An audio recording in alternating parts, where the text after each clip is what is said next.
All right, everybody. I just finished one lecturette on race and ethnicity, and now I'm going to do another shorter piece on gender. Um, your last chapter for the exam. Uh, as I said before, the chapter on stratification, looking more at social class, and then the chapter 9 on race and ethnicity. And this chapter on gender, we're looking at these three combined has become somewhat known as a mantra in the social sciences and in humanities as well. That is the study of race, class, and gender. And these have been It's called intersection. Social scientists are examining the intersection of race, class, and gender to make more complex, to give a more complex picture of social stratification, if you will, in our society. Our society is stratified not just by social class, but also by race and ethnicity as well as gender. Uh, and this intersection of the three was not recognized in the social sciences just a decade or so ago.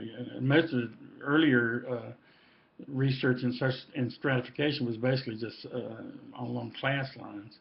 And so it's only been in the last few decades that race has come to the fore as an aspect of study in terms of stratification, as well as gender, with the advent of the feminist movement. And so now they're pretty much mainstream. But I just wanted, while the chapter doesn't really point this out, I wanted to point out that these three chapters are really all dealing with stratification, just looking at it along different lines: race, class, and gender.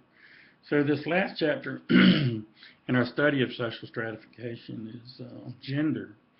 And I'm just going to spend really a short time just to clarify a few concepts that you've already probably pretty much have grasped.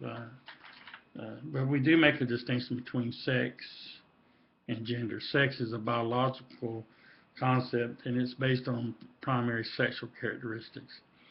Primary sexual characteristics are anatomical traits essential to reproduction. So boys and males and females are born either one or the other genetically, and that's what we call one sex. What sociologists and other social scientists are generally interested in is in the notion of gender. And gender is not a biological concept. Gender is a cultural construction, a set of a culture's expectations of behavior for the sexes, if you will. So in that case, then we could talk about, as the chapter does, gender roles. Sociologists and others, cultural anthropologists, are interested in studying the gender roles and how they are divvied up in a culture. So that males have certain characteristics and they do these kinds of jobs, and females have these particular set of characteristics and are mostly found in other types of jobs in the society. Gender roles. So gender so one way to look at it is, you might ask the question, why does a person's sex, why does it most of the time match up with their gender identification? And I think that has to do with, when children are born, parents really want their kids to, it's not somewhat normal for parents to want their kids to fit in with, that they're, into the society's norms and expectations for how boys and girls should dress and act and behave. And so there's sort of a cultural expectation or pressure for parents to socialize their children into the proper gender gender role characteristics, expectations for the children, so that they can fit in. So 9 times out of 10, a boy will be socialized into the proper male gender characteristics. A female will be socialized into the proper, I quote unquote, proper female characteristics. uh, and that's maybe being a little uh, simplistic about it, but really in most cases today, not at all. And I think, once you really get into the fine grain of research done, this probably varies by social class background, so that people of upper middle class who have college educations and further will tend to socialize their children to be more androgynous. They allow them to have both characteristics and to express those. We all have the same characteristics, whether we're male or female. It's just that we're socialized to, for example, boys will be socialized to express aggressive behavior and to be stoic and to be adventurous and outgoing, and whereas they will not be socialized, or they'll be socialized to keep dormant emotions such as compassion and caring, you know, all the female characteristics that tend to be downplayed in our culture. We talk about it, but it still they tend to be downplayed. Sensitivity, intuition. We all have the same. Even females can be just as aggressive and competitive as any male can be. It's just that it's not tends to be that girls are socialized to keep those quote unquote male characteristics dormant in their behavior because it's not ladylike, or for a man that's not manly behavior, that you're crying at the baseball game because you got hurt on a little league team. All the guys out there shouting that that the B-boys don't cry. And so there's a tendency to socialize our kids into the proper social gender expectations, if you will.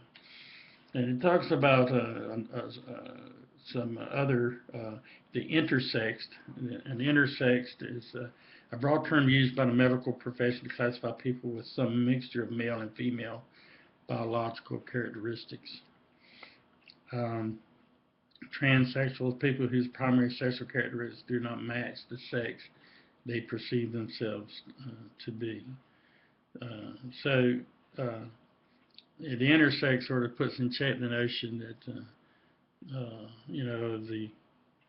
there's 100% born male or female. That's not the case with these two categories. It sort of puts a check on that notion. Most people fit in one or the other, but there are examples where people are transsexuals or intersexed. It puts a check on that being a 100% the case. Then you talk about secondary primary sexual characteristics. These are physical traits not essential to reproduction, such as breast development, quality of voice, distribution of facial and body hair, and skeletal form that result from the action of so-called male androgen and female estrogen hormones. And of course, we see this get played out where very quote-unquote female physically may have a very deep voice and have secondary male sexual characteristics. I kind of, when it comes to, I'll just let the phone ring. When it comes to, I have one example I think is kind of funny, and that's George Patton, the great general that was supposed to be so mean and masculine, had a very, very feminine voice. And so it doesn't always match up in terms of male-female distinctions. Somebody very masculine, somebody that's masculine by birth, a male by birth, may develop female secondary sexual characteristics and vice versa. Masculinity is the physical, behavioral, mental, and emotional traits believed to be characteristic of males. Femininity is the physical, behavioral, mental, and emotional traits believed to be characteristic of females. And a lot of this is culturally constructed. On page 270 shows you some examples that gender ideals are socially constructed standards against which real cases can be compared. something like we were talking about, the ideal, typical, with the class and caste systems of stratification. Do not confuse this meaning of ideal with the best way to be. Few people can achieve sustained gender ideals. Still, people draw upon them to evaluate themselves and others. And this gets caught up with a video on Still Killing Us Softly and Tough Guys. A lot of the images in the media, through advertisements and examples, play on these gender ideals. For a lot of advertisement is to make people feel inferior and make people feel bad about their bodies, you know. So they bombard young girls, right, with these very thin models and airbrushed and computerized, and yet we think they're real images of real the ideal beauty, if you will. And so that real living women in our culture feel bad about themselves because they can't live up to these ideals, and thus all these products are offered to get you there, right? So we spend vast amounts of billions of dollars on cosmetics just to try to make us look younger or prettier or whatever. Or for males, all of these bodybuilding products to, turn you into Schwarzenegger, or, but it's that gender ideals plays a big part in our culture. Gender polarization is a sociological concept that is used to look at, to analyze structural polarization between males and females. The chapter's definition: the organizing of social life around male-female ideals, so that people's sex influences every aspect of their life, including how they dress, the time they get up in the morning, what they do before they go to bed at night, the social roles they take on, the things they worry about, even the ways they express emotion, experience sexual attraction. The society is polarized by gender along these lines. And we can actually do, through studies, sociological examinations of gender polarization, we can examine how, in terms of, let's say, comparing various societies, we can look at how polarized societies are by gender by looking at some of these dimensions. And some societies are more polarized by gender than others are. Some of our European countries are less gender polarized than, say, the United States is. So it gives you some good examples in the chapter, so follow up on that concept. Another important concept for the test is gender schematic. And this is a term describing decisions, so I call it gender schematic decision making. A term describing decisions that are influenced by society's polarized definitions of masculinity and femininity, rather than by criteria such as self-fulfillment, interest, stability, and personal comfort. So, a couple of examples. If a female, she really loves science, and she really would love to go into astronomy, but then she looks at those that are majoring in that area, and she finds there's very few females in that area, so that she may make a schematic decision would be, even though I have a talent and liking for that, I think I'm going to go into elementary education where there's more females. If it's based on that decision, that would be called a schematic decision making. If a guy wants, he meets a charming lady, and they finally have interest together, and there's an attraction there, but he decides, but I'm not interested, and I want to have a relationship with that person because they don't fit I want a female that's blonde, blue-eyed, and 5'11" and whatever other characteristics, and because she's none of those, doesn't fit my bill. I won't go out with her because she doesn't fit my gender expectations in terms of physical looks. Or that would also be known as a gender schematic decision. Not dating someone because they're not tall enough or some other ideals that you have would be another example. So certainly that's an interesting one. Please read about gender schematic decision making. Also study social emotions, And there's some things, there's some stuff in here that I do want you to look at socialization and gender on page 278. Definitely that goes with some of our theme, looking at imagery, images, and socialization, especially when it comes to media, through toys and through media heroes and through advertising and how these, and through movies, and how this influences our gendered self, if you will. Goes on to talk about commercialization of gender ideals, the process of introducing products to the market by using advertising and sale campaigns that draw on socially constructed standards. We just talked about that, the masculinity and femininity.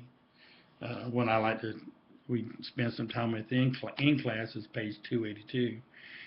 The different, the sitting arrangements between the male and the female in these images are quite interesting. So I think you should take a look at that. That won't be on the test, but I'm just saying it's very interesting to look at, to study. Another concept you'll want to look at is sexism, the belief that one sex is sex, and by extension one gender is innately superior to another, justifying unequal treatment of the sexes. Sexism. Page 288, gender inequality, and I want you to study those bullet points. You'll see on page 288 gender inequality, and look at those bullet points off to the right column there, and so get a sense of gender inequality. Also, gender or sexist ideologies, just as we have class ideologies that work to legitimate class inequality, just as we have racist ideologies that have to legitimate inequality between the ethnic, racialized groups and the dominant group. Just as we have, so as we also have gender or sexist ideologies that help to legitimate inequalities between the sexes, between the genders. Let me think of a good example here. There's a lot of them actually.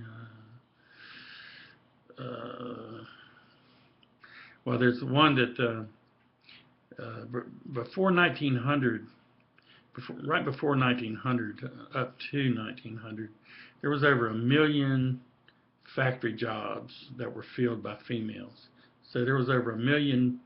There was over 1 million women in the United States who were working in factories prior to 1900. In 1900, you had a lot of the immigrants were coming in. A lot of the immigrants were working for lower wages, and so women began to lose those positions to immigrants that were coming into the United States. The second migration of immigrants. So at that time there arose this notion that the place for the woman was in the home. That became a stereotype of females. This whole notion of barefoot and pregnant in the home became sort of an ideology, even though they worked in the factories during prior to 1900 and were factory workers. And that ideology kind of struck a chord all the way up to the Second World War. During the Second World War, you had because all the men were away fighting in the war, women had to take up their slack, and also were ideal and also essential to the war effort in terms of factory production, munitions, and equipment, etc. And so many women left their homes and went off to work on Army and Navy and U.S. Air Force bases, doing what was considered manly labor. And you had images of Rosie the Riveter. I'm just thinking this, thinking out loud as I'm looking through not our text. Let's see here. This is from my. I hope he still has this, the very newest edition. But this comes from my cultural anthropology textbook. Oh yeah, it's still in here. I'm glad it still is. On page 171. Well, you don't know the page number, but this is the intro to cultural anthropology text I use, and you can see here Let me see if I can get that up good there for you. We Can Do It. Yes, that was an image of the Rosie the Riveter, the females were called during World War II. And so if you think in terms of imagery, it's an interesting case study because over those short war years, the ideology, the sexist ideology, if you will, had changed from women's place was in the home to women's place was in the factories. So you see this image of the strong, muscular female doing her part for the war effort. And I a lot of times tell my students about my own mother. My little mother, I remember, her occupation. She was a beautician for many years, and I can remember sitting at the dinner table with her, and she was short in stature and a very small lady, and I was very shocked to hear about her work during the war years. Her and her sister had moved off from South Carolina down to Jacksonville, Florida, and were working working in the naval yards there.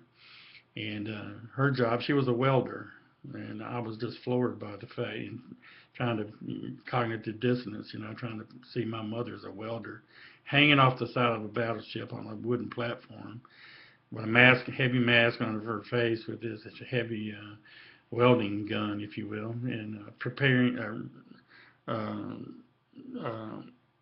fixing holes on the sides of the ships where they'd been hit by bullets, and she also did that on an Air Force base as well, working with bombers and other fighter planes, welding and repairing those, and welding the holes in the side of these planes and parts, and it's really just I was really floored by that. It's hard for me to think about my little mother as a welder hanging off that side of a big battleship, repairing holes in the side of the ship. That was just amazing to me. But of course, after the war, when the men came back, the women were expected to go back into the home again, and their place in society was back in the home, barefoot and pregnant again. Sexist ideology grew back up again after the war. As you may know, that was the years of the baby boom generation, from after the war up until about 1960, 61, somewhere in there. And I was born in 53, so I was a baby boom generation kid. And like a lot of folks in my cohort, most of the time the mothers were at home, or with my mother's case, she owned her beauty shop right next door to our house. And so she had a double bind. She took care of the kids and worked at the same time. And so, it's an ideology that continued right on up into a few decades ago. With the advent of feminism and women, and also downturns in the economy and the needs of the economy, women started going back to work, such that today, over half of the workforce is made up of females. And so these ideological, sexist ideologies, they change in time in the same way to fit the needs, the functional needs of the society or the class structure, of the time period. So we see that same thing with social stratification today. We see it with race and ethnic groups. The content of stereotypes change as conditions change, and relations change in the society. And so I think that's basically all I want to touch base with. Of course, you need to read chapters. I have your study guide up on the board for the exam, and I'll open that up on Sunday evening late, and so good luck to you guys on your third exam. I think you're getting sort of the hang of these exams to some extent, and I'll send you an email with a few more instructions before I open up the exam on Sunday night. Anyway, study hardy, and I'll talk to you very soon.